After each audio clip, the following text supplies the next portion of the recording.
Magandang gabi, pambungad sa ating newscast. Tinutugis na ng Bureau of Immigration ang puganteng Korean na sinasabing nakatakas umano sa kamay ng mga operatiba sa Quezon City. Pero paliwanag ng immigration, hindi nakatakas ang pugante dahil mismong ang mga bantay nitong immigration personnel ang nagpatakas sa Koreano. Ang detalye sa balitang A to Z ni Ian Maghanoy.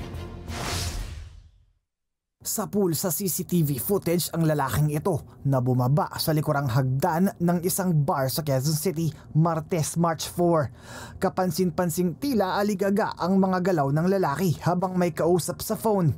At nang makatawid, dali-dali naman itong tumakbo palayo sa bar habang binabagtas ang kahabaan ng Scout Chuatoco Street. Kinilala ng Bureau of Immigration ang lalaki bilang si Na Ik-yeon, isang wanted na puganteng Koreano dahil sa kasong investment fraud sa South Korea noong 2023 at estafa naman sa Pilipinas. Giit naman ng tatlong operatiba ng immigration na nagbabantay. Natakasan umano sila ng Koreano habang sila'y nasa Quezon City Prosecutor's Office. Pero lumabas sa investigasyon ng Immigration Fugitive Search Unit na magkakasabwat silang lahat.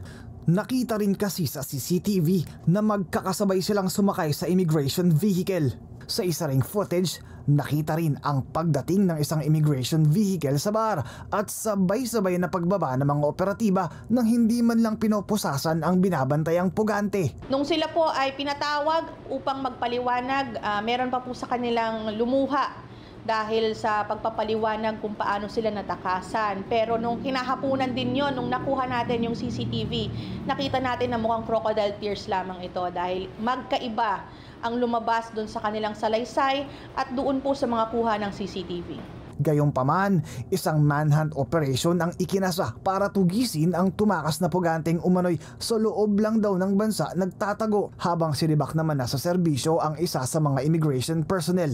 Mahaharap naman ang tatlong sangkot sa kasong administratibo, perjury at paglabag sa Article 223 o conniving with or consenting to evasion. Imposibleng wala po na nangyari na connivance, lagayan dito po sa mga taong ito na tumulong sa pagtakas po nitong puganteng ito dahil sa nakikita po natin as evidenced by the CCTV, wala pong pagbabantay na nangyari na parang magkakasama lang silang sumakay, tumakas po ang pugante na wala man lang humabol, hinatid pa po siya sa isang lokasyon na hindi naman dapat pinupuntahan ng mga pugante. Siniguro naman ng immigration ang pagpapanagot sa iba pang posibleng mga nasa likod ng pagpapatakas sa naturang pugante.